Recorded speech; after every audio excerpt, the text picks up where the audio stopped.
No, I think it's the wrong approach. I think we need to grow the economy to pay for what we want to do.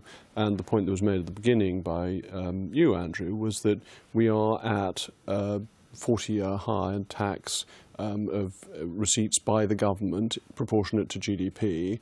And this country seems to have a limit on the amount of tax it is willing to pay. The highest figure from the 1950s is 41.9% in 1969-70. And we are heading back towards those levels. We're 37% forecast, possibly going to 38%. And we've got to grow the economy. And that means, particularly in the context of Brexit, taking decisions that are pro-business, help business compete and make us more efficient. But the government's planning to add £6 billion to health spending next year and another 6 on top of that the year after. That's £12 billion in 2 years. And it says it will have to increase taxes. Well, I think that's wrong, because I think if you increase taxes, I think if you increase taxes, you will actually stop economic growth. It will reduce economic growth. What has been happening recently is that tax revenues have been coming in well ahead of expectations. The deficit was £6 billion lower than the OBR forecast in March for a year end of the 31st of March. It's been quite surprising how quickly it's shifted. So we shouldn't get too hung up about how much you can get of relatively small amounts proportionate to total government spending. That £6 billion is less than 1% of government expenditure. I never think you would sit in a BBC studio and hear a Tory outline about 6 taxes he wants to increase. Well, I'm not enthusiastic for the plan. I'm very concerned about capital taxation, because I think capital taxation leads to the inefficient allocation of money and has very damaging economic consequences. And that what you actually want is to have as free capital transactions as possible so that people reallocate.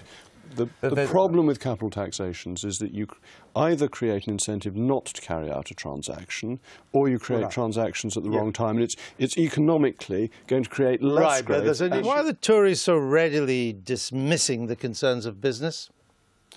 Well, they're dismissing the concerns of the CBI, and the CBI has got everything wrong in the whole of its history. Well, and Airbus and BMW, BMW and other major manufacturers. BMW has a particular axe to grind. BMW finds that the UK is one of, if not its most profitable market to sell into.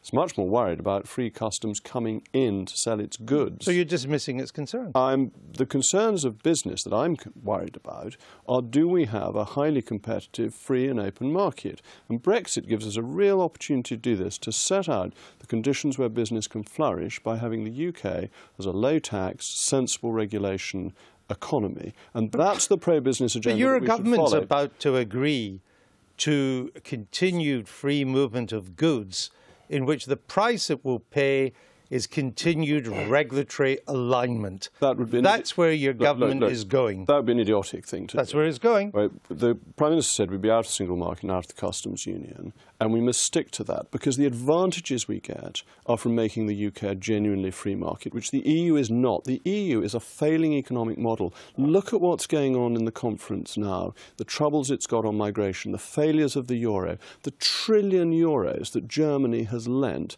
to pretty much bankrupt EU states. They're in such trouble. We're heading into July, and we still don't know what your government's policy is on some of the most fundamental Brexit issues. I think we know much more than you're suggesting, and the legislation is in place for us to leave, which is crucial. So now the current situation is that we will leave on the 29th of March under UK law and under EU law if there is no further agreement. But we don't know what the customs arrangement will be? We know from the Prime Minister what she is aiming for. We know this from the Lancaster House speech, from Florence, from but these are just aspirations. They're quite clear. I don't think any of the red lines have gone. And we have no vast divorce bill. There is going to be one. No transition period. No transition period. No, there's not going to be ECJ jurisdiction once we've left. In relation to the rights of EU citizens. That's going to last for a defined period. But that will continue after we leave. That wasn't a red line, and that is only called for if British courts are.